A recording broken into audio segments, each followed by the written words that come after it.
Aujourd'hui, on continue encore la petite série sur être une nouvelle créature. On parle de la nouvelle naissance, on parle du Saint-Esprit qui est venu dans la vie du croyant, puis il nous équipe, puis il nous donne, on l'a vu, il nous donnait une soif de plus en plus grandissante pour le Seigneur, une soif de plus en plus grande pour sa parole, une soif de plus en plus grande de vouloir répandre la parole, d'évangéliser. Il produit des choses.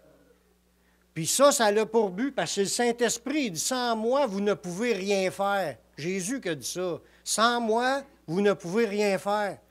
Tu ne peux pas rien faire par toi-même. C'est ça qu'il veut dire Jésus. L'être humain a besoin de l'assistance du Saint-Esprit parce que c'est qu'est-ce que tu vas faire à travers le Saint-Esprit qui va être productif pour Dieu, qui a de la valeur pour Dieu. Tout ce que tu fais humainement parlant, ça ne sert à rien. C'est pour ça qu'il est important d'être des chrétiens authentiques qui marchent par le Saint-Esprit, puis qui marchent selon la parole. Aujourd'hui, dans cette idée-là de la nouvelle nature, de la nouvelle vie en Jésus, le titre du message, c'est « La contrefaçon de la nouvelle vie en Jésus ». On va voir qu'il y en a des gens, je ne dis pas qu'il y a des gens ici qui marchent comme ça, mais ça ne veut pas dire qu'il n'y en a pas, mais le but de voir ces enseignements-là, c'est pour apprendre ce que Dieu nous dit dans sa parole, dans ce sujet-là. Qu'il y a une contrefaçon. Vous savez, c'est quoi quand on parle d'une contrefaçon? Hein? C'est comme si l'argent, on aurait de l'argent dans nos mains, mais tu peux avoir aussi de l'argent qui est contrefait. L'argent, ça vient de la contrebande. C'est du monde qui fabrique des choses pour imiter la vraie. Mais ce n'est pas de la vraie. C'est une imitation de la vraie. C'est pas authentique, ça n'a aucune valeur, mais il y a du monde qui se font tromper par cet argent-là, puis ils sont retrouvés avec des billets de banque qui n'étaient pas des billets officiels, authentiques, puis qui fait que quand ils sont venus pour acheter quelque chose, bien, ça n'a pas marché. Ça ne marche pas parce que c'est de la contrefaçon. On va voir qu'il existe présentement de la contrefaçon de la nouvelle vie qu'on a en Jésus. Il y a des chrétiens qui marchent par la foi, qui marchent remplis du Saint-Esprit, qui sont nés de nouveau, qui sont authentiques. Puis il y en a d'autres qui sont dans les églises qui ne sont pas authentiques. Ils sont de la contrefaçon. Ils sont une imitation de chrétiens, mais ils ne le sont pas parce qu'ils ne sont pas nés de nouveau. Mais on va voir des idées dans ce sens-là. La Bible en parle. C'est un des pièges du diable qui guette tous les chrétiens. Parce que quand tu nais de nouveau, tu es authentique, tu es né de nouveau, tu marches par le Saint-Esprit, ta nouvelle vie a commencé. Sauf ça peut devenir un moment donné dans ta vie que tu t'es refroidi, puis tu ne marches plus avec Dieu, tu marches selon la chair, puis tu peux être encore debout dans l'Église, te montrant qu'un beau visage chrétien, mais tu n'es pas un authentique, tu fais semblant. Puis ça, il y a un danger que tu deviennes de la contrefaçon. Si tu ne le réalises pas, tu peux devenir complètement, à donner une influence qui n'est pas celle de Dieu. Ce n'est pas Dieu qui agit à travers toi. Tu marches humainement parlant, faire semblant d'être chrétien. On va faire un survol des enseignements bibliques qui condamnent la contrefaçon de la nouvelle naissance. Parce que Dieu ne veut pas des faux. Dieu veut des vrais. Amen. Dieu veut des vrais gens intéressés à croire en Jésus, puis marcher avec Jésus, puis qui s'enlignent vraiment dans sa parole. Il ne veut pas des faux. Il veut des authentiques. Les faux, ça ne passe pas aux yeux de Dieu. Il ne veut pas des gens qui jouent un rôle, qui font semblant. Ce qu'on appelle de la contrefaçon dans la Bible, on parle de religion, des gens religieux, avec l'esprit religieux, des gens qui jouent à la religion, qui sont là pour faire une religion, sont là pour apprendre des choses. « Ah, je vais apprendre ce que je peux faire, ce que je ne dois pas faire. » Puis par eux-mêmes, ils essayent de vivre leur vie chrétienne en imitant la vie chrétienne, en essayant d'ajuster leur vie religieusement avec ce que Dieu peut dire ou se partir une autre religion. Parce que des religions dans le monde, je l'ai dit tantôt, il y a peut-être 8 personnes sur 10 sur la terre qui pratiquent une foi en quelque chose. Sauf que la foi en qui ou la foi en quoi, elle varie de chaque personne. Puis pourtant, Dieu, il y a un seul Dieu, puis une seule parole, c'est sa parole. Il n'y a pas 10 dieux, il y en a juste un. Puis il n'y a pas 10 chemins pour être sauvé, il y en a juste un. C'est Jésus, puis c'est sa parole qui est le chemin. Voyez-vous? Pourtant, il y a des centaines de religions, des sous-religions. C'est parce qu'il y a des religions qui découlent de d'autres religions. Dans le monde protestant, il y en a beaucoup de branches dans le monde protestant. Dans le monde catholique, c'est la même chose. Il y a bien des branches dans différents pays avec toutes des variables. Bien, dans le monde musulman aussi, il y en a différents groupes. Puis même parmi les Juifs, il y avait des pharisiens, des sadducéens. Bon, mais dans toutes les religions dans le monde, il y en a des différents enseignements. Sont-ils tous vrais? Non. C'est-tu tous des authentiques? Non. Pourtant, ils sont tous religieux. C'est quand tu es religieux que tu es faux devant Dieu. Ça ne veut pas dire qu'un authentique ne pratique pas quelque chose. Non, ça veut dire que l'authentique a une réelle communion avec l'Esprit Saint. Parce qu'être né de nouveau, c'est que tu as reçu l'Esprit. Tu marches avec le vrai Saint-Esprit. Quand Jésus dit, là je parle de la religion puis l'esprit religieux, qui est devant Dieu de l'hypocrisie. Pourquoi que je dis ça, que la religion puis être religieux, c'est de l'hypocrisie devant Dieu? Jésus, quand il dit dans Matthieu 23, le verset 13, là, il est en train de lui dire toutes sortes de points qui n'étaient pas conformes à la parole. Puis il lui dit une phrase, entre autres, « Malheur à vous, scribes et pharisiens hypocrites. » Savez-vous ce que ça veut dire, le mot « hypocrite » ? Presque. Le mot « hypocrite » dans le grec, c'est un acteur. Tu es un figurant, tu es un acteur. Tu n'es pas un authentique, tu imites quelque chose, tu joues une pièce de théâtre. Tu es un homme faux. Tu n'es pas vrai. Être un hypocrite, là, c'est tu mens aux gens. Tu n'es pas un authentique. Tu es un acteur. Fait que Jésus traitait les gens religieux de cette époque-là, les scribes et les pharisiens, il les traitait d'hypocrites. Il les traitait d'acteurs, d'hommes faux. C'était pas des vrais. C'était de la religion qu'ils faisaient. Il n'y avait pas de communion avec Dieu. Parce que Jésus l'a dit, si Dieu serait votre Père, vous m'aimeriez. Fait que en réalité, dans la vie, il y a un seul Dieu, un seul Sauveur, une seule parole et un seul peuple qui est vraiment authentique. C'est les véritables chrétiens nés de nouveau qui marchent en communion avec le Saint-Esprit jusqu'à la fin. Ça, c'est les vrais. Les autres, tous les autres, c'est de la religion.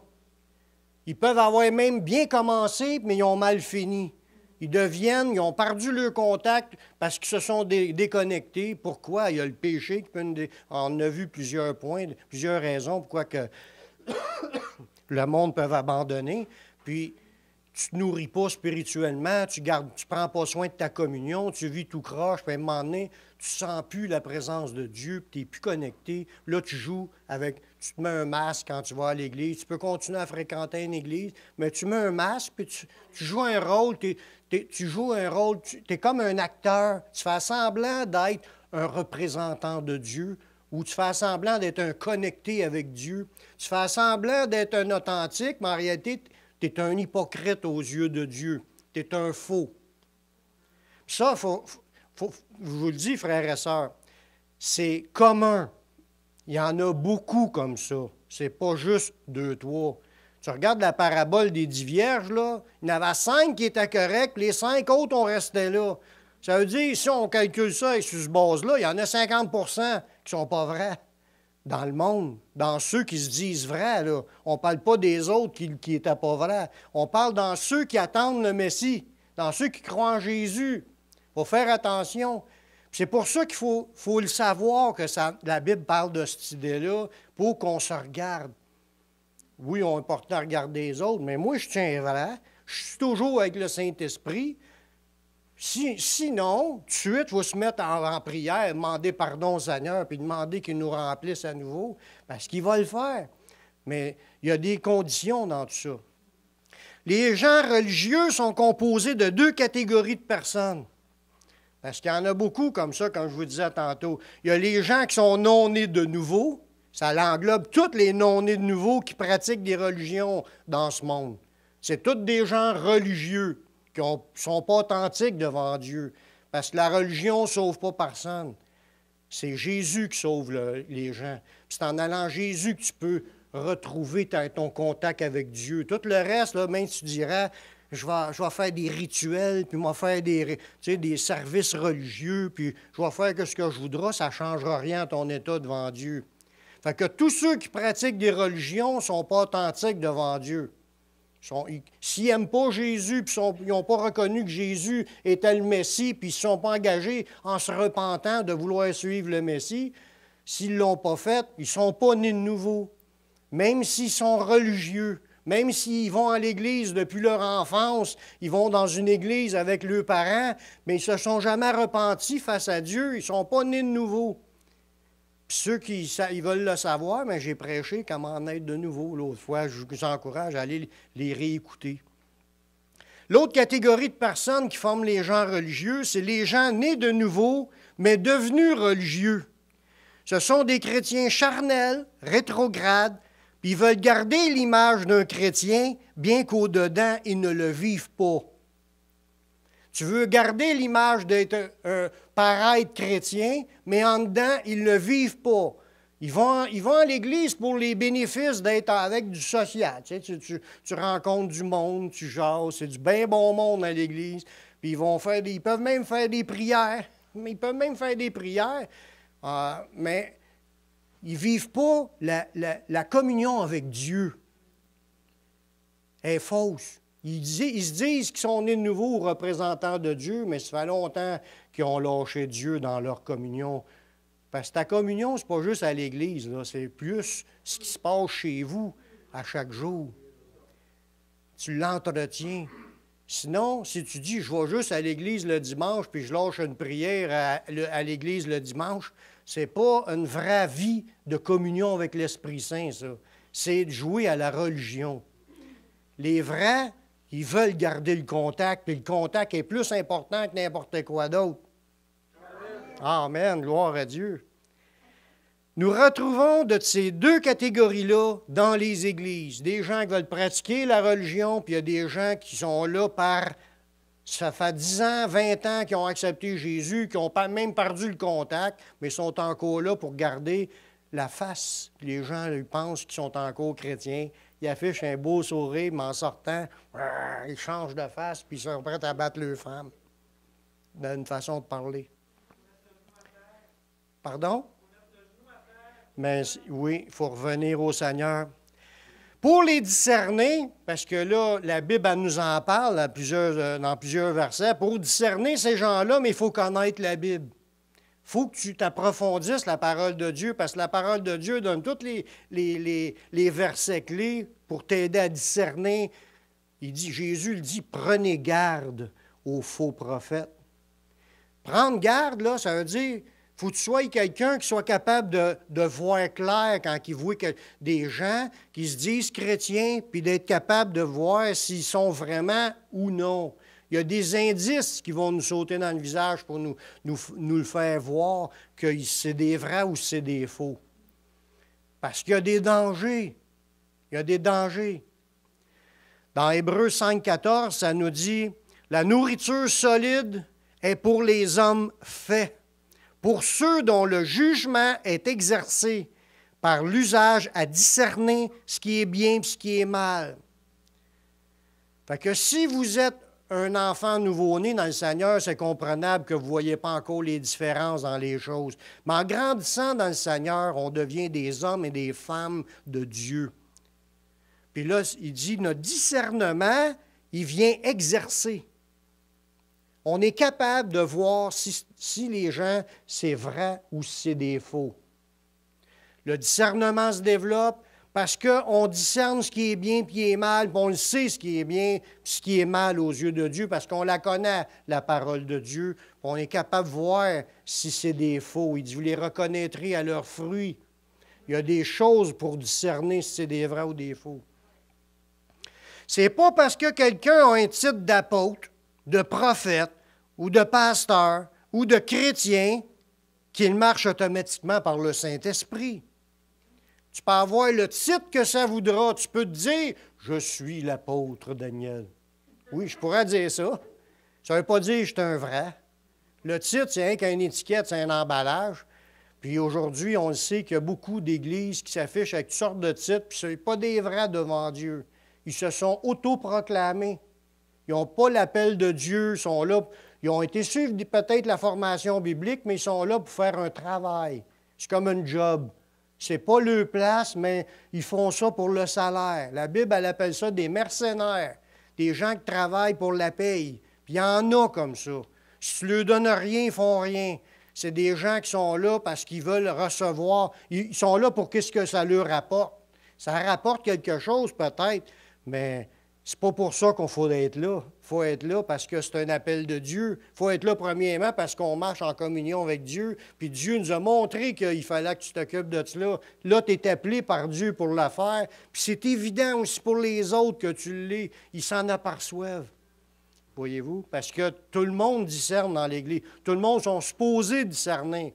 Les vrais, il y a des hommes et des femmes de Dieu matures dans l'Église, sont supposés discerner les dons et les appels qui sont faits par Dieu. Quand Paul et Barnabas ils ont été appelés par le Saint-Esprit, Dieu leur a dit, mettez-moi à part Paul et Barnabas pour le ministère que je les ai appelés. Tous les autres, les prophètes, les docteurs, puis l'Église, ils étaient tous d'accord, puis ils ont tous prié pour lui, puis ils l'ont envoyé. Il était reconnu.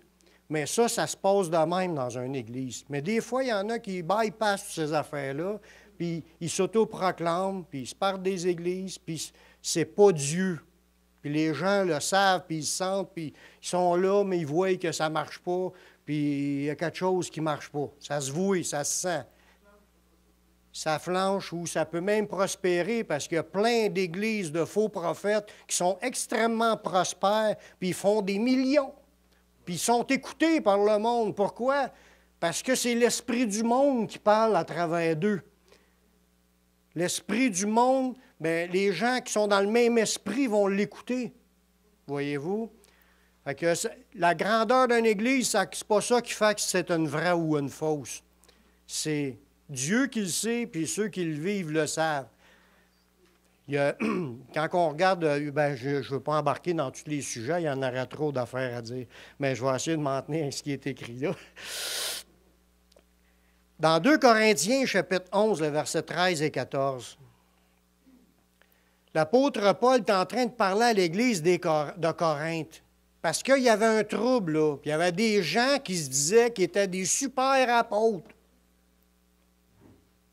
Puis il empêchait les Corinthiens de fraterniser. Il ne voulait pas que Paul y aille. Pourtant, c'est Paul qui a fondé cette église-là à Corinthe. Puis là, il y avait des désordres à Corinthe, puis il y avait des gens qui étaient là, qui se pensaient supérieurs, en contrôle sur l'Église, puis ils disaient, on n'a pas besoin que Paul y vienne. Puis là, Paul envoyait des lettres pour leur dire. Puis Paul, à un moment donné, il les a dénoncés devant tout le monde. Il a dit dans 2 Corinthiens, chapitre 11, les versets 13 et 14, « Ces hommes-là, ce sont de faux apôtres. » Il ne mâchait pas ces mots, l'apôtre Paul. Il était direct. « Des ouvriers trompeurs, déguisés en apôtres de Christ. » C'est ça que je vous disais tout à l'heure, quand on met des masques pour avoir de l'air d'un valeur. Mais leur vie, leurs œuvres, leurs fruits ne sont pas bibliques. Il dit, Paul y rajoute, et c'est pas étonnant, puisque Satan lui-même se déguise en ange de lumière. Il n'est donc pas étrange que ses ministres se déguisent en ministres de justice. Wow! Il est en train de dire que ces gars-là, c'était des faux apôtres, mais en plus, il les désignait comme étant des ministres de Satan. Dans l'Église du Seigneur. Il avait le contrôle spirituel sur l'Église, puis il menait cette Église-là, puis ceux qui dirigeaient, là, qui menaient l'Église, prenaient des décisions qui n'étaient pas de Dieu. Puis, ça dit que ces gens-là, c'était des gens placés dans l'Église par Satan. La Bible parle qu'il y a des faux apôtres, des faux prophètes, des faux docteurs, des faux frères. Puis tout ça, ça égale des acteurs. Ils sont là juste par la religiosité. Ils ne sont pas des gens nés de nouveau, ou s'ils l'ont déjà été, ils sont rendus rétrogrades, puis ils marchent charnellement. Ils marchent par la chair, par d'autres esprits. Vous allez voir dans les versets qu'on va voir. C'est des hypocrites. Des hypocrites. Le danger pour les chrétiens qui ignorent certains points de la vérité, parce que on ne connaît pas toute la Bible, on apprend au fur et à mesure qu'on grandit dans le Seigneur. Puis là, on ignore des points importants. Mais on peut arriver à fraterniser avec ces gens-là qui sont faux. Si tu ignores les points de la Bible puis tu ne le discernes pas que c'est des faux, tu peux être en train de fraterniser avec des religions ou des gens religieux puis te faire influencer par des mensonges, parce que les religions ne prêchent pas la sainte doctrine. Ils prêchent des religions, ils prêchent des fables, ils prêchent des mensonges. Puis il y a un danger. Il y a un danger que les chrétiens se mettent à croire à des mensonges. Puis en plus de ça, parce que là, tu acceptes d'aller dans ces églises-là, ou si tu en as un comme ça, mettons qu'il y a un sorcier, quelqu'un qui pratique des sciences occultes, il pratique ça chez eux, il arrive le dimanche à l'église, puis il va imposer les mains à tout le monde. Qu'est-ce que vous pensez, vous allez recevoir? Oui, vous pouvez vivre des expériences spirituelles, mais ce n'est pas toujours le Saint-Esprit. Voyez-vous, là? Puis ça, il faut faire attention parce que tu peux te faire contaminer. Si tu vas fraterniser avec des idolâtres, excusez, si tu vas fraterniser avec des idolâtres, tu peux te retrouver être contaminé par des démons.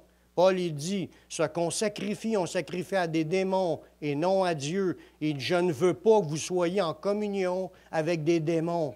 On n'a pas d'affaires là. Les chrétiens n'ont pas à aller se souiller en participant à des cultes offerts à Marie ou aux morts ou aux statues ou à des religions du monde ou des sciences occultes carrément. C'est qu'à un moment donné, ça se peut que tu ne saves pas qu'au sein des faux, les gens peuvent vivre des expériences spirituelles sans que ce soit le Saint-Esprit. Parce que des expériences spirituelles, il n'y a pas juste les chrétiens qui en font. Les magiciens ils en font plein. Là. Tu regardes le roi d'Égypte, là. Hein? Moïse est arrivé là, puis il a jeté le bâton à terre, puis ça s'est changé en serpent. Les magiciens ont fait la même affaire. Il ne faut pas penser qu'il n'y en a pas de miracle dans le monde occulte. Ils ont fait la même affaire. Ils ont même fait que l'eau change en sang. La couleur rouge, là. Moïse, par la puissance de Dieu, il a fait ça. Les magiciens ont fait la même affaire par leur incantation. Ou bien de se mettre la main qui est devenue en lèpre. Les premiers miracles que Moïse a faits, les magiciens les ont reproduits. Jusqu'à temps que ce soit des miracles qu'ils n'étaient plus capables de faire. Puis les magiciens eux-mêmes ont dit, c'est le doigt de Dieu. Ils ont reconnu que c'était Dieu. C'était au-delà de ce qu'eux autres pouvaient faire. Mais ils en ont fait un paquet de guérisons, pas des guérisons, mais des manifestations spirituelles qui viennent de la puissance occulte. Puis ça là, on va le voir dans la suite. Dans Matthieu 7, 21 à 23, Jésus l'a dit dans ses enseignements. Puis ça, là, c'est choquant, puis en même temps, mais c'est, wow, il faut faire attention, là. Jésus a dit, ceux qui me disent Seigneur, Seigneur, il y en a qui vont parler, ils parlent au Seigneur. Ceux qui me disent Seigneur, Seigneur, ils n'entreront pas tous dans le royaume de Dieu. Mais celui-là seul qui fait la volonté de mon Père. Plusieurs me diront en jour-là, Seigneur, Seigneur, n'avons-nous pas prophétisé par ton nom? N'avons-nous pas chassé des démons par ton nom? N'avons-nous pas fait beaucoup de miracles par ton nom? Alors je leur dirai ouvertement, je ne vous ai jamais connus. Retirez-vous de moi, vous qui commettez l'iniquité. Voyez-vous, là, il dit, vous reconnaîtrez un faux prophète à ses fruits. Eux autres, c'était des gens qui pratiquaient l'iniquité. Leur fruit, c'était de faire des péchés, puis ça ne leur dérangeait pas. Puis, à cause qu'ils parlent de Jésus, à cause qu'ils vivaient des expériences spirituelles, des prophéties, ainsi parle le Seigneur l'Éternel, ben ouais donc, des prophéties, dont chasser des démons. Dans le nom de Jésus, on a fait des miracles en ton nom. Ils utilisaient le nom de Jésus. Puis il y a des démons qui sortaient. Puis toutes sortes de miracles dans le nom de Jésus en disant Seigneur, Seigneur. Puis c'était pas des vrais. On ne dit pas Amen, on dit ouch. C'est grave parce que c'est des gens qui étaient là devant l'Église, devant d'autres personnes pour pouvoir dire et c'est ça la parole de Dieu, puis ils ne le vivaient pas, ils vivaient des péchés. Jésus dit, ce n'est pas ceux qui disent Seigneur qui vont rentrer, ce n'est pas tous ceux qui disent Seigneur, c'est ceux qui font la volonté du Père, c'est ceux qui marchent en chrétiens qui sont des authentiques. Ce n'est pas ceux qui font à semblant ou qui mettent des masques pour essayer de montrer qu'à l'Église, ils sont chrétiens. Alléluia, Alléluia, Seigneur. Puis là, ils vivent dans des puissances, puis il y a des signes, puis des miracles qui se produisent, puis ce n'est pas Dieu qui est là dans l'Église. C'est de même aujourd'hui, plus que comme ça n'a jamais été. Ce n'est pas des farces. Je vais vous en donner d'autres passages là-dessus. Il y en a qui ont été touchés par des esprits étrangers, puis ils pensaient être nés de nouveau. Je connais une personne, entre autres, qui voulait être animateur à la radio. À la radio, ce qu'on est. Puis nous, on passe les gens à l'entrevue avant de lui laisser le micro. On veut savoir c'est quoi leur position sur la nouvelle naissance. Ils comprennent tout ça, être né de nouveau, croire en Jésus, comment est-ce qu'ils pensent d'être sauvés. On pose des questions. Puis le gars, lui, il disait, moi, je suis né de nouveau parce que je me suis fait imposer les mains par un prêtre catholique. Puis là, j'ai senti une puissance dans mon ventre. Puis là, j'ai senti que ça bougeait dans mon ventre. Puis là, je suis né de nouveau. J'ai dit, oui, mais tu crois-tu en Jésus? Il dit, non, pas besoin de croire en Jésus. Je me suis fait imposer les mains. J'ai senti de quoi dans mon ventre. Puis ça bouge. Puis il se pensait né de nouveau. J'ai dit, oui, mais la Bible, elle dit que tu ne peux pas entrer, atteindre le Père sans passer par Jésus. Il faut que tu te repentes. J'ai dit, pas besoin. Lui, son expérience spirituelle qu'il avait vécue par imposition des mains, c'était suffisant. C'était pas grave pour lui de croire en Jésus ou pas. Bien, il n'a pas prêché à la radio.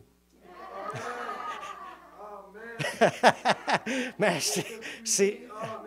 c'est ça que la Bible dit qu'il faut avoir du discernement. Le gars, il a vraiment vécu quelque chose. Le pire, c'est qu'il était dans une grande église connue ici, pas loin, puis il s'est fait baptiser d'eau avec ce témoignage-là sans avoir accepté Jésus. Bien, ils ne se sont pas souciés de sonder un peu plus creux pour le savoir. Tu crois-tu vraiment en Jésus? Si le gars il dit non, ou si je n'ai pas besoin. Tu sais, c'est là que tu discernes où est-ce qu'elle est la foi des gens. Dans quoi qu'ils mettent leur foi. C'est pour ça qu'il faut demander le discernement des choses et des esprits à Dieu pour qu'on veille, qu'on voit vraiment de quel esprit les gens sont animés. Oui, je vais en parler un petit peu.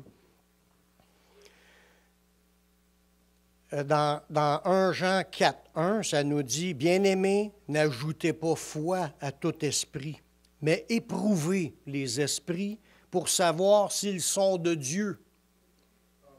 Car plusieurs faux prophètes sont venus dans le monde. » Plusieurs faux dans ce temps-là. Dans ce temps-là, il y en avait déjà plusieurs faux. Ça venait de commencer. Imaginez-vous aujourd'hui, des religions, il y en a comme ça. Les esprits qui accompagnent les religions peuvent parler de la Bible, peuvent parler de Jésus, mais ils prêchent un autre Jésus. Ils ne prêchent pas le Jésus de la Bible. Tu le vois de la manière qu'ils prennent Jésus. Tu poses la question, là, il y en a qui vont dire que c'est un grand prophète. Ils vont dire, que c'est le Fils de Dieu. Mais ils n'avoueront pas que Jésus est Dieu. Il y a des versets qui en parlent, mais ils rejettent. Il y en a d'autres qui vont dire, Jésus, c'est l'archange Michel qui s'est incarné. Un archange, un chef d'ange, qui serait un ange qui serait incarné. Il y en a d'autres qui vont dire que c'est un bon gars. Ils vont prendre des points de la Bible, ils vont dire Jésus, lui, puis comme je ne dirais pas qui, il a dit que son verset préféré, c'était œil pour œil, dent pour dent. Fait qu'il y a des gens qui prennent la Bible de même, puis qui prêchent la Bible avec tout ça. Mais quel esprit qui est en arrière d'une personne comme ça? Parce que ce n'est pas le chemin que Jésus nous demande aujourd'hui. C'est une vérité, ce que je dis là, je l'ai entendu de mes oreilles. Mais il prêche un autre Jésus ou un autre moyen pour être sauvé. Il ne croit pas au salut par grâce, saisi par la foi en Jésus, mais ta foi, qu'il doit avoir des œuvres pour démontrer ta foi, une foi authentique. Ils ne prêchent pas les vraies affaires. Ils vont dire, « Ah, t'as dit Jésus par tes lèvres, t'es une fois sauvé, toujours sauvé. » Ça, c'est une fausse doctrine. C'est une fausse doctrine. C'est pas biblique. Oui, tu peux avoir l'assurance de ton salut puis savoir que tu ne le paies pas. Parce que tu restes dans la foi qui sauve. Renie Jésus, puis on regardera voir si tu vas rentrer. Tu ne rentreras pas. Il y a plein de versets qui le disent. C'est pour ça que ceux qui disent des affaires, il faut faire attention, il faut avoir du discernement spirituel, pour savoir quel esprit qui anime une personne. Y es-tu biblique? Y es-tu conforme? Puis ils peuvent même de t'offrir de recevoir un autre esprit que le Saint-Esprit. Je l'ai entendu moi-même encore. Tous les exemples que je vous dis, c'est toujours des affaires que j'ai vues et entendues. Je ne ramène pas de fables.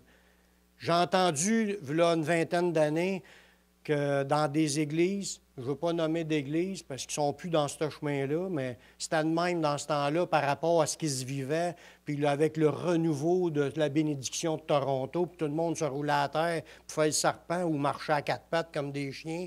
Puis toutes sortes d'affaires. Puis c'est pas des farces que je vous dis là. Puis dans leur prophétie, ça disait que Dieu était dans les derniers temps, qu'il était pour répandre un autre esprit, puis que si tu ne prends pas cet esprit-là, tu vas être perdu. Puis il est en train d'en avoir un autre, effectivement, qui arrivait, un autre esprit, puis il est en train d'amener le monde à faire ridiculiser le christianisme par leur pratique spirituelle qui était non conforme à ce que Dieu dit dans sa parole. Les gens, ils se faisaient rire d'eux autres par les esprits qui les soumettaient à toutes sortes de jerks puis de mouvements. Puis ça, c'était des sciences occultes, du Callum Daly, une affaire de même. Tu vois ça. Je peux vous dire, ceux qui veulent avoir plus d'informations, je vous donnerai. Cherchez sur Internet l'éveil du serpent, puis vous allez voir le Callum Daly, là. Puis vous allez voir qu'il y a des gens dans le monde qui vivent ça. J'ai vu des vidéos que les musulmans vivent ça, puis que les chrétiens, c'était à rentrer dans des églises, puis ça se répandait par l'imposition des mains. La Bible, elle dit qu'il existe des pratiques spirituelles pour distribuer d'autres esprits. 2 Corinthiens, chapitre 11, verset 4, ça nous en parle. C'est l'apôtre Paul, dans la même église de ces super apôtres-là, où il y avait du trouble, puis que Paul il a dit c'est des ministres de Satan, ce gang-là.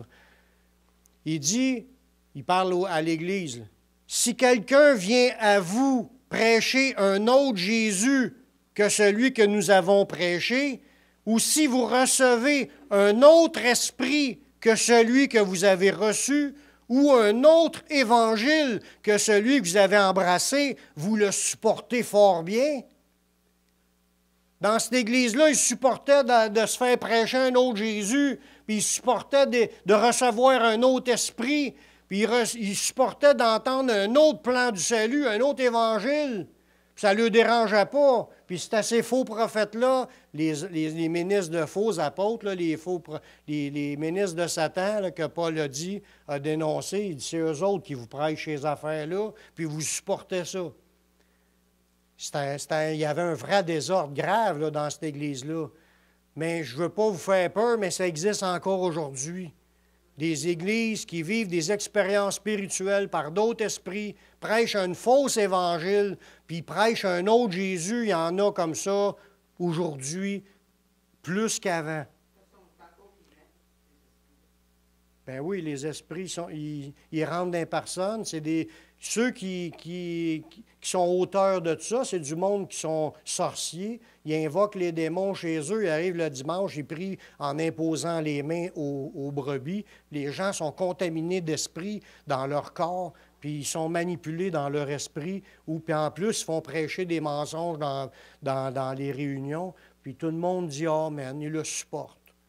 C'est ça qui se passait là. C'est grave. Puis ça, je vous dis, c'est de la contrefaçon mêlée. C'est comme de la fausse argent mêlée avec de la vraie argent.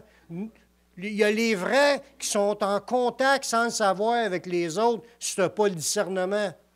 Tu peux te faire emporter pour te faire contaminer. Ce n'est pas des farces. Cet esprit-là que je vous parlais tantôt, qui shakeait de même, là, par la grâce de Dieu, ça m'est arrivé à plusieurs reprises de prendre l'autorité dans le nom de Jésus puis de le faire sortir. Puis là, ça sortait de la personne en criant. Ça injecté dans des chrétiens que je connaissais, que j'ai prié pour eux pour qu'ils soient délivrés, puis ça a sorti.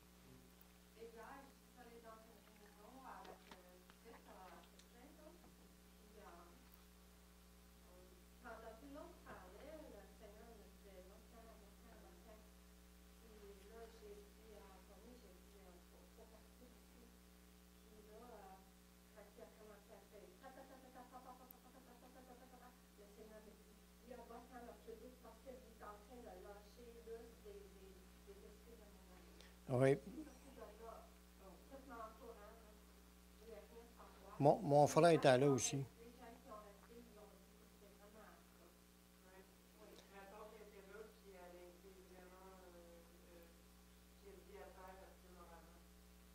Ben oui, les chrétiens se font attaquer par ces sorciers-là.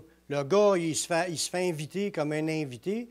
Personne ne le connaît. Il prêche lui, il vit avec d'autres pouvoirs. Pas le Saint-Esprit. Il vit avec des puissances occultes. Puis il rentre dans les églises, puis après ça, il impose les mains. Puis il dit aux gens, demandez, aspirez.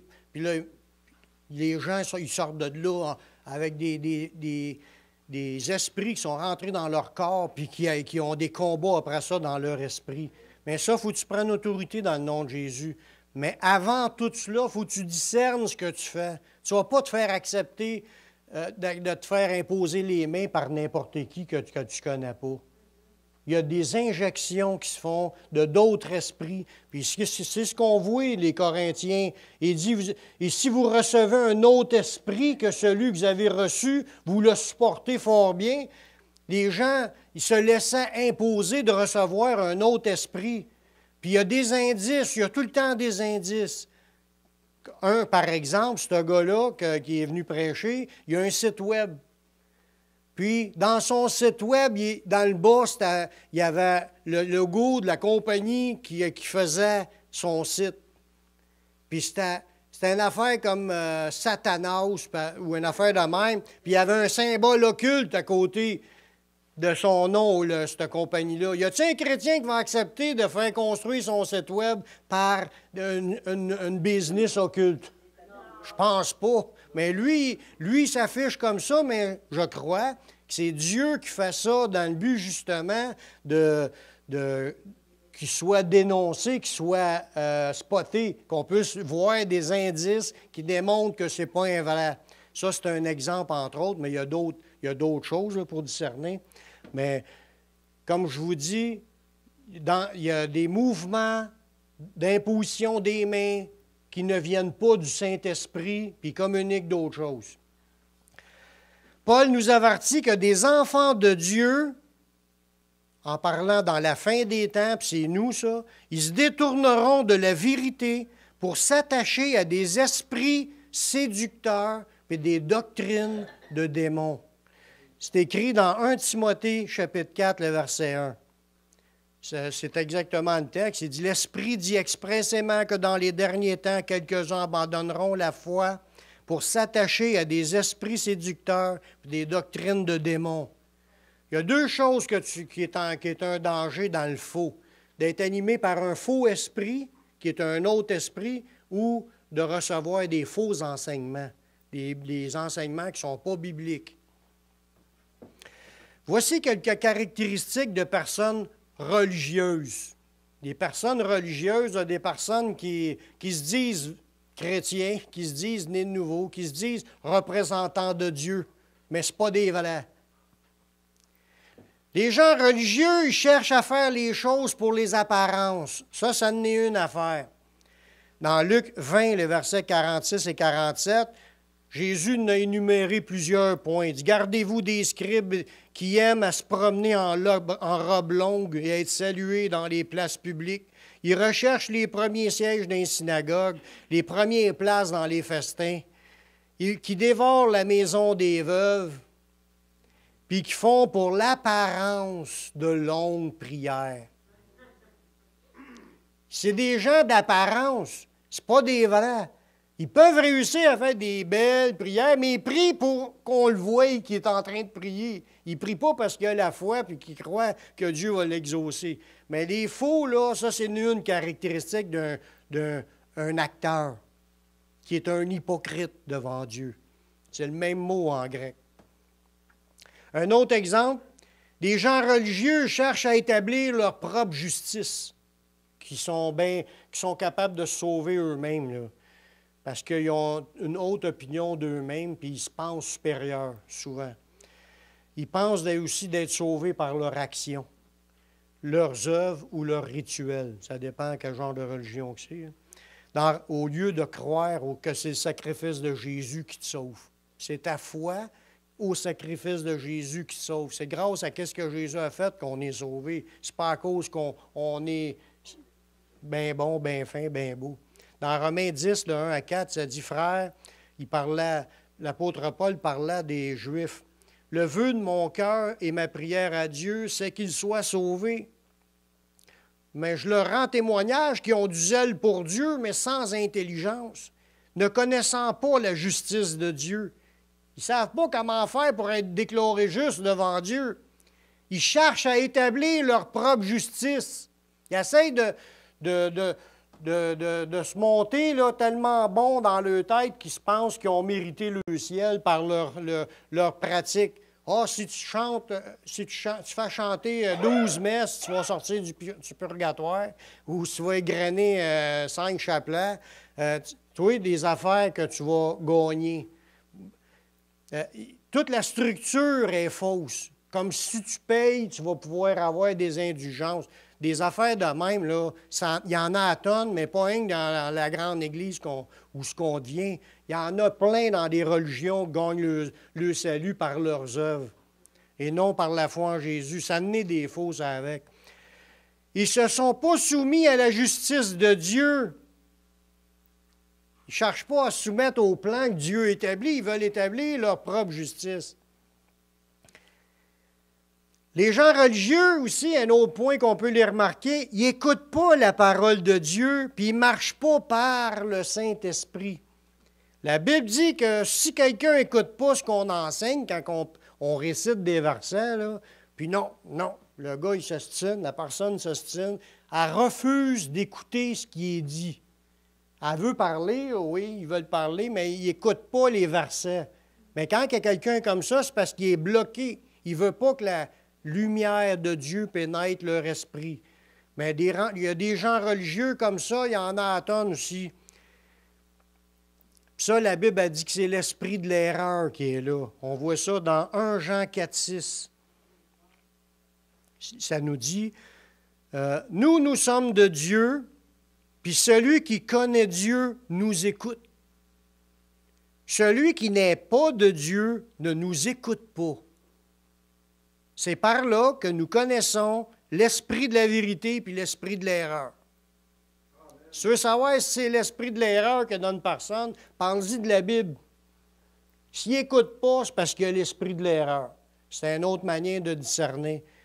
S'il ne croit pas en Jésus qui est sauveur, qui est Dieu, qui est fait homme, qui est ressuscité, tous les points de doctrine qu'on a à la base, l'enseignement qu'on a, c'est là qu'on développe le discernement. Quand tu connais la doctrine, là, l'enseignement de Jésus et des apôtres, quand tu connais et tu en as imprimé, tu parles de ça à quelqu'un, puis le gars, non, lui, il cherche d'autres choses, lui. C'est parce qu'il y a un autre esprit qui travaille en arrière de cette personne-là. Puis il y a aussi une autre manière, c'est que les gens religieux ne prêchent pas le Christ pour le bon motif. Ils ont d'autres raisons d'être là pour prêcher. Ça peut être pour le prestige, ça peut être pour l'argent, parce qu'il y en a que dans le temps de Paul, dans Philippiens chapitre 1, le verset 15, ça dit « Quelques-uns, il est vrai, ils prêchent Christ par envie et par esprit de dispute. » Parce qu'il prêchait dans le but que ça donne du trouble à Paul. Imaginez. Puis il prêche Christ par envie, ça veut dire pour tous les bénéfices que ça peut lui donner, d'avoir de l'argent, de se faire applaudir, de se faire encenser. Il y en a qui aiment ça, se faire encenser. Puis ils sont là pour ça. C'est des points de détection pour détecter si c'est un vrai, s'il est bien animé, d'un cœur sincère, s'il est authentique ou si c'est un faux. Dans même Philippiens, 2 versets plus loin, au verset 17, ça dit, il y en a qui sont animés d'un esprit de dispute, ils annoncent Christ par des motifs qui ne sont pas purs. C'est que leurs idées en arrière d'eux ne sont pas pures. Ils ne sont pas vrais. Ils sont là, ils ont toutes sortes de raisons pour le faire, mais pas les bonnes raisons. Si tu ne sais pas que tu es un serviteur de Dieu, puis que tu dois répandre la bonne nouvelle parce qu'il faut que tu travailles à sauver les âmes. Tu travailles avec Dieu pour sauver les âmes ou à édifier l'Église. Si tu ne sais pas que tu es en train de faire ça, tu vas prêcher pour tous les autres avantages, comme je disais, surtout l'argent. Quand ceux qui prêchent surtout les doctrines de la prospérité, là, en passant, Benny Hinn, je ne sais pas si vous le connaissez, mais il s'est repenti de prêcher la doctrine de la prospérité. Il a fait des vidéos, il est filmé en train de dire qu'il regrettait d'avoir prêché cette doctrine-là, parce qu'il reconnaît que ce n'est pas vrai aujourd'hui.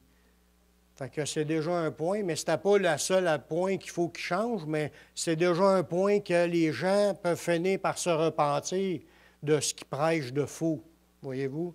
Dieu, même si tu as arrêté faux prophète toute ta vie, c'est à la fin de ta vie, tu te repens, tu te mets à confesser les vraies affaires, tu vas être sauvé.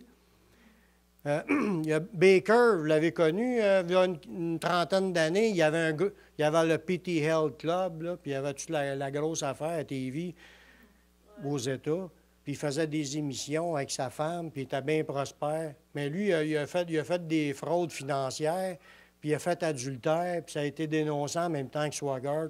Puis il s'est fait arrêter par les autorités, la loi, puis il avait pogné 40 ans de prison, ce chrétien-là. Puis il était bien populaire dans le temps. Puis en prison, il a réalisé que ce qu'il faisait n'était pas correct. Il s'est repenti, puis j'ai vu le vidéo où il demandait pardon, puis il se repentait d'avoir prêché ses faussetés. Puis il n'est plus le même homme. Puis là, aujourd'hui, il prêche les vraies affaires. Dieu peut ramener des personnes du mensonge. Ils sont manipulés par des esprits qui n'est pas le Saint-Esprit. L'inspiration du pouvoir, l'inspiration de faire de l'argent, de devenir riche. Ça finit tout le temps que tu vas te faire pogner d'une fraude financière ou d'une affaire pour amener le discrédit. Les démons, là, ils savent comment piéger les chrétiens dans leurs points faibles, pour les amener à pécher dans cela, pour qu'après ça, ils se fassent pogner. Ça fait que les autres voient ça, puis ils vont dire, c'est ça des chrétiens, puis ils ne voudront pas se convertir à cause de ça. Puis ça, si on sent ou on vit qu'on est pogné dans quelque chose comme ça, repentons-nous. Changeons notre manière de vivre qui n'est pas de Dieu. Soyons des vrais. Repentons-nous, puis changeons de vie. Il y a des choses que tu ne peux plus faire. Tu ne peux pas faire cela quand tu es chrétien. Tu ne peux pas. Les péchés, il faut que tu arrêtes dans toutes ses formes. Sinon, tu es un ouvrier d'iniquité si tu vis dans le péché. Puis même si tu as prêché Jésus, ce n'est pas de ceux qui disent Seigneur, Seigneur, c'est ceux qui la font, la volonté du Père. Il faut que tu la fasses.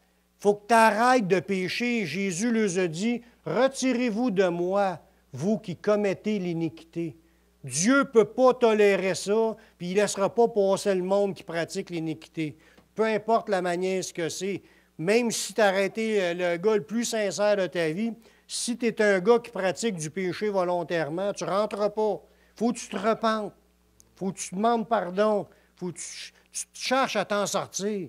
Là, tu es dans le chemin qui va t'amener vers le Seigneur. Les gens animés par d'autres esprits essaieront de vous amener à expérimenter des choses qui ne sont pas écrites dans la parole de Dieu. Les autres esprits, ils veulent nous amener à aller en dehors de la Bible, à vivre des expériences en dehors de la Bible. 1 Corinthiens 4,6, Paul nous dit, il dit qu'il en avait fait une application à sa personne, puis à celle d'Apollos, afin que vous appreniez en nos personnes à ne pas aller au-delà de ce qui est écrit. C'est écrit là, ça. Paul a montré l'exemple dans sa vie pour que les gens qui le voyaient, ils voient l'exemple de Paul, puis de ne pas aller au-delà de ce qui est écrit. En tant que chrétien, ce que tu veux vivre comme expérience, il faut que tu l'aies vu que Jésus l'a fait, les apôtres l'ont fait. C'est écrit, tu ne te trompes pas. Les expériences des autres esprits veulent toujours t'amener dans autre chose qui n'est pas écrit. Comme par exemple, si tu écris dans la Bible de se promener à terre à quatre pattes, puis faire le chien, puis d'hurler, puis de se faire le serpent, c'est pas écrit. Mais ces esprits-là emmenaient le monde dans cela. Un autre exemple. Dans la Bible, moi je crois au parler en langue, puis je veux que tout le monde parle en langue. Mais dans la Bible, il y a une méthode, il y a une manière, il y a une structure, comment ça doit être fait. Paul, il dit, dans l'Église, de ne pas se mettre à parler en langue s'il n'y a pas d'interprète. Oui, tu peux parler entre toi et Dieu, ça le dit, qu'on parle à soi-même et à Dieu, mais pas de lâcher des messages tout haut puis s'il n'y a pas un interprète. S'il y a un interprète, oui. S'il n'y a pas d'interprète, non. Pourquoi qu'il dit de faire ça ou de ne pas faire ça? Pour les nouvelles personnes qui vont rentrer dans l'Église. S'ils voient toute l'Église en train de parler en d'autres langues bien fort, ils vont dire, c'est une gang de fous. C'est ça que ça dit. Ne diront-ils pas, vous êtes des fous? Pourtant, parler en langue, c'est le Saint-Esprit là, qui parle en langue, qui te fait prier ou louer le Seigneur. Puis tu pries selon Dieu, sauf qu'il y a un temps pour chaque chose. Puis dans la Bible, ça dit dans l'Église qu'il y ait 2, 3, mais qu'il y ait un interprète. S'il n'y a pas d'interprète, qu'on se taise dans l'Église, qu'on parle à soi-même et à Dieu. Tout bas, tu peux, sans déranger les autres. Mais passer des messages aux autres, tu ne peux pas le faire tout haut.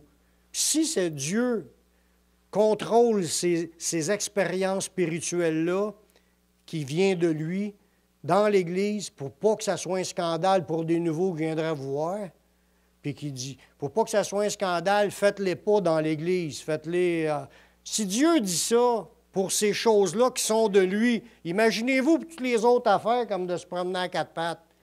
As-tu besoin de ça d'une Église? Pas du tout. As-tu besoin de shaker comme ça pour montrer que tu es possédé? Pas du tout.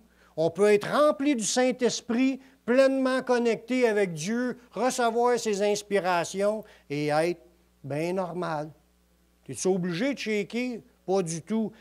Mais ce qui est le danger, c'est de penser que c'est seulement quand tu shakes que tu es dans l'esprit, puis que là, tu vas absolument shaker. Là, tu vas te faire imposer les mains par un gars qui shake. Pour que tu puisses shaker, tu vas shaker, mais ça ne sera pas le Saint-Esprit. Parce que tu n'as pas écrit dans la Bible qu'il fallait que tu shakes pour être rempli. C'est ça qui fait que tu vas au-delà de ce qui est écrit. C'est les esprits qui t'emmènent là. Puis ça, c'est là qu'il faut développer du discernement, puis de dire non aux choses. Quand tu vois que c'est le désordre, bien, je regrette, on reviendra une autre fois. Bye.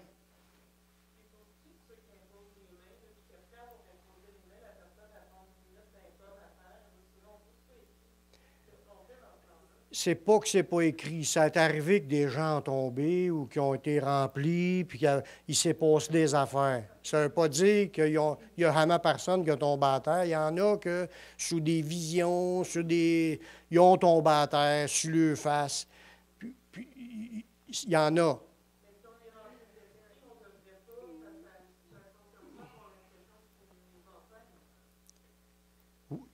Oui, il y a des gens qui font semblant pour montrer qu'ils sont remplis. Ils veulent montrer qu'ils sont remplis, puis ils font exprès de tomber à terre pour se montrer. Ils font encore les choses par l'apparence. C'est des acteurs, c'est des hypocrites.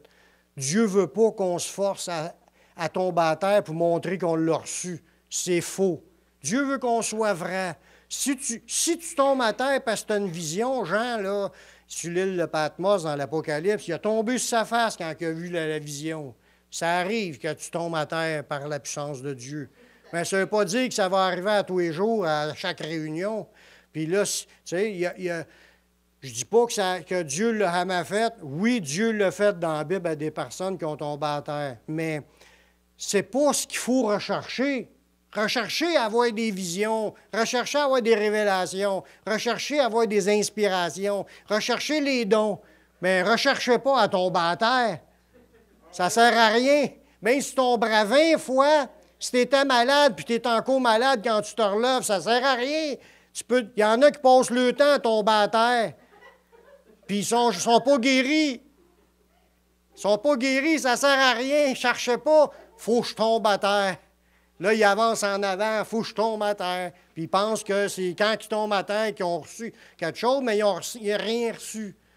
Puis non, on est là pour être vrai, frères et sœurs. J'ai déjà vécu un temps où les églises, les gens faisaient exprès pour tomber à terre.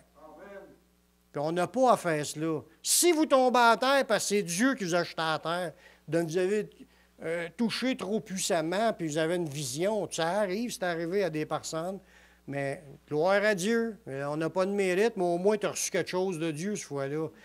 Mais les autres fois, essayons pas de jouer aux acteurs puis d'imiter la masse. Puis tu te laisses tomber à terre, puis il y en a qui se sont fait mal. Oui, ça arrive, puis ça, c'est pas plus de Dieu. Tu n'as pas à pousser sa personne quand tu pries pour « Ouais, elle va-tu tomber? » Puis il y en a un autre qui se met en arrière pour qu'elle se fasse enfarger, puis là, il la pousse par-dessus, puis elle tombe en renverse. C'est déjà arrivé, ça, avec. C'est pas de Dieu. Ça ne change rien, tu n'as pas besoin de tomber à terre. Il faut être vrai, frères et sœurs. Et moi, j'avais justement ça, le gars qui me poussait, qui essayait de me faire tomber à terre. Ouais. Je ne suis pas le genre de personne qui tombe à terre. mais je sens, j'ai fait des super de belles expériences avec le Seigneur des guérisons, des décisions. Mais je suis jamais tombée à terre. Mais il y avait des personnes là, à côté de moi, qui tombaient à terre. Puis eux autres ont fait des super de belles expériences aussi. C'est différent. Ah non. Il faut être appuyé parce qu'il y a des églises qui ont tombé par rapport à tout le monde qui ont fait des prédictions. Oui. Il faut toucher appuyer ta parole. Oui. Puis on avance, là, mettons, si vous avancez vous allez dans une réunion, puis il y a un invité, puis la parole, là, ça va de l'air biblique, puis il faut toujours dire au Seigneur, Seigneur, une protection. Je te demande une protection, que je ne me fasse pas contaminer. Parce qu'il y en a tellement qui vont, tu ne sais pas, c'est peut-être un vrai prophète de Dieu, mais il est tombé dans le péché, il a fait l'adultère, il ne s'est pas repenti, ou c'est pas des farces que je vous dis là, je vais vous en conter un autre. J'ai vu une vidéo sur Internet, c'est un sorcier qui est en train de parler, puis il dit que dans son pays, un pays où, je ne sais pas dans lequel, je pense que c'est au Congo, ce gars-là, il a prié à peu près pour 500 ou 1000 pasteurs pour que les gens puissent recevoir des puissances. Le gars se vantait en tant que... c'est un sorcier qui a imposé les mains à des pasteurs pour qu'ils puissent recevoir des puissances. Ça ne vient pas de Dieu du tout.